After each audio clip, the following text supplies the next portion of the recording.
दूसरी बात उन्होंने जो ये माइक पर जो गायत्री मंत्र को बोला और ये कहा गायन्तम त्रायते अस्मादि गायत्री, इसका जप करने से, हाँ गायत्री का जप कर रहे हैं। ओम भूर्भुवस्वः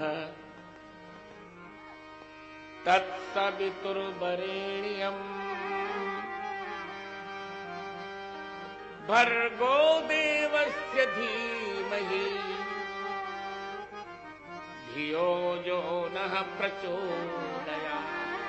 कभी कभी लोग तेज आवाज में लाउड स्पीकर से गायत्री मंत्र, अपराध है, गलती नहीं है, अपराध है। पंचाक्षरी मंत्र, गायत्री मंत्र, द्वादशाक्षर मंत्र, ये तभी तो बुद्धि भ्रष्ट हो जाती है। चाहे जहां गायत्री मंत्र को बजाना भी पाप है, हम अपने आश्रम पर कभी नहीं बजवाते ना।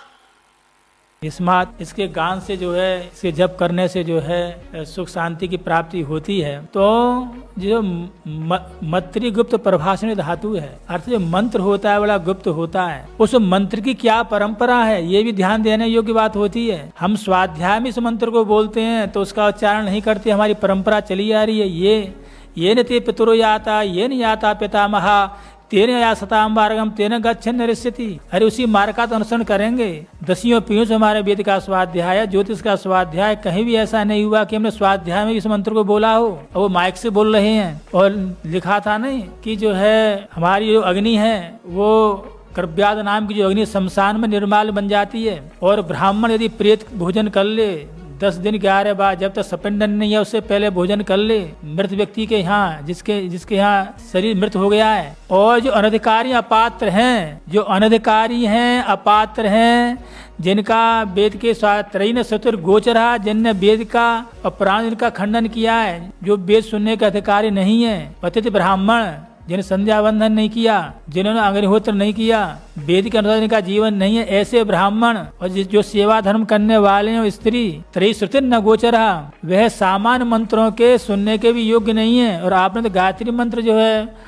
माइक से सुना दिया, ये कहाँ की परंपरा है, कहाँ का आचार, कहाँ विचार, कहाँ आचरण। वेद स्मृति तथाचारा स्वस्य प्रियमात्मनः, ये श्रुति का उद्घोष है। वेद स्मृति तथाचारा स्वस्य प्रियमात्मनः, वेद स्मृति और सदाचार, और जिसको जो वेद विरुद्ध ना हो वही जो आचार वही तो धर्म माना जाएगा। और आपने जो है वो वेद मंत्र जो है माइक से बोल दिया, जो सर्वथा शास्त्र विरुद्ध है। राजनीतिक लाभ के लिए कुछ कहो बात अलग ही, वो नहीं है। और आप तो अब घोषणा कर रहे हैं, एक जो है पाणिनि अष्टाध्यायी है, पाणिनि कात्यायन पतंजलि, इनसे मूर्धन वेदज्ञ शास्त्रज्ञ और जिनके द्वारा जो जिनके व्याकरण का लोहा आज पूरा विश्व मानता है, उन्हीं का सूत्र यज्ञ कर्मणि जब न्यूग सामसु, यज्ञ कर्मणि अजब जब न्यूग सामसु, एक क्रिया मंत्र एक श्रुति स्यात्। एक क्रिया मंत्र जो एक श्रुति होता है वहाँ उदात अनुदात स्वर का भेद नहीं होता। और जप की व्याख्या लिखी उन्होंने, जपो नाम पांशु प्रयोग यथा जले निमग्नस्य। जप का अर्थ है कि जल के भीतर आप कितने जो बोलोगे तो आवाज जल के भीतर ही रहनी है। जपो नाम उपांशु प्रयोग, जप का अर्थ उपांशु प्रयोग, उपांशु प्रयोग का अर्थ यथा जले निमग्नस्य, जल के भीतर रहकर आवाज करोगे तो आवाज जल के भीतर ही रहनी है। इसलिए आप गायत्री का जप करोगे।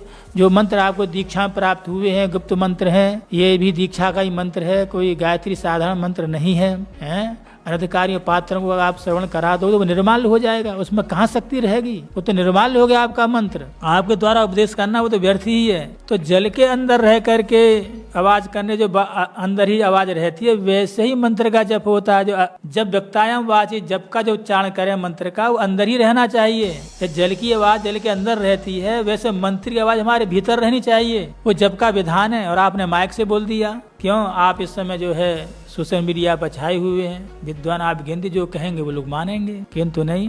तस्मात् शास्त्रम प्रमाणम ते कार्य वस्तु, ये बात जो है शास्त्र के द्वारा प्रमाणित नहीं है। तीसरी बात, तो कभी भी जो मंत्र होगा उसका उच्चारण जोर से नहीं करना चाहिए।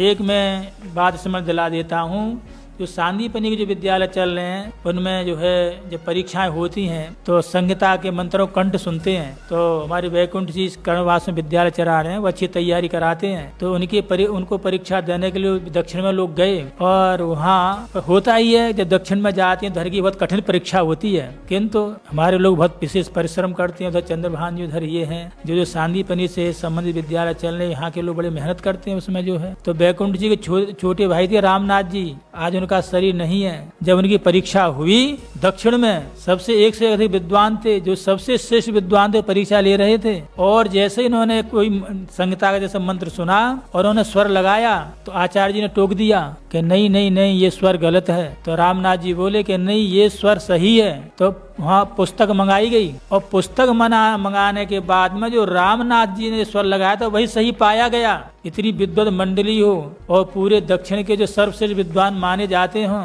और एक विद्यार्थी के द्वारा कह दिया गया कि नहीं यही स्वर है और पुस्तक मंगाई गई हो और पुस्तक में वही स्वर निकले, इससे अधिक कोई बात हो सकती है। अब उन आचार्य जी का मान सम्मान रखा तो रखा कैसे जाए। तो आप देखिए, क्योंकि हम लोग इस साथ से बंधे हुए हैं ना, तो हमारे परकरो बात माननी पड़ी। उन्होंने कहा कि ठीक है, पुस्तक में जो जैसा स्वर है आप जो लगा रहे हो आप ठीक कह रहे हैं, किंतु हमारी परंपरा वो स्वर नहीं है। आचार्य जी ने कहा ये स्वर जो हमारी परंपरा में नहीं है, तो बात माननी पड़ी। यद्यपि स्वर जो है रामनाथ जी के लगाए हुए ठीक था पुस्तक के आधार पर, किंतु उन्होंने कहा कि हमारी परंपरा में ये स्वर नहीं है। तो इसलिए वेद में जो है परंपरा मानी जाती है। वेद मंत्र में, अर्थ में और विधि में जो परंपरा मान्य होती है, अपनी परंपरा नहीं चलती। तो हमारी जो परंपरा है उस परंपरा में कहीं गायत्री मंत्र का जोर से उच्चारण नहीं हुआ है।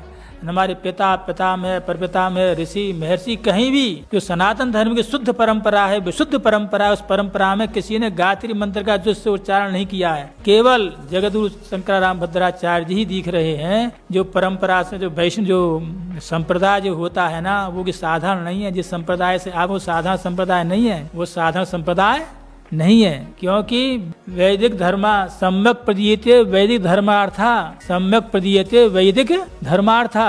जहाँ वेदार्थ का सम्यक प्रतिपादन किया जाए, जहाँ वेदार्थ का सम्यक प्रतिपादन किया जाए, उसका नाम संप्रदाय है। वो जो परंपरा से जो वस्तु प्राप्त, उसका नाम संप्रदाय है। यह श्रीमद् भागवत है। ब्रह्मा जी ने नारद जी को भागवत का स्वाध्याय कराया और नारद जी ने भगवान वेदव्यास को, भगवान वेदव्यास जी ने सुखदेव जी को। वो परंपरा है, वो संप्रदाय है। इसलिए जो जप है वो जपो नाम 500 प्रयोग है। जो 500 प्रयोग है वो जप का नाम माना जाता है, वही जप कहा जाता है। जोर से उच्चारण करने पर जप नहीं माना जाएगा। मत्रिगुप्त प्रभाषण, उसी से मंत्र बना है भाई। धातु भी उसी को कह रही है। पांडे जी महाराज का सूत्र भी कह रहा है आप अलग से मुरारेस तृतीया पंथा। एक आता व्याकरण में, कौन मुरारी हैं वो अपना ऐसा ही कहते हैं, जैसे रामभद्राचार्य जी कह रहे हैं ना, वो तृतीया पंथ है, उनका तीसरा पंथ है। उनका पाणी का आता है, पतंजलि की सहमति नहीं है, उनका अपना ही राग अलापते हैं। तो ऐसे उनका अलाप है।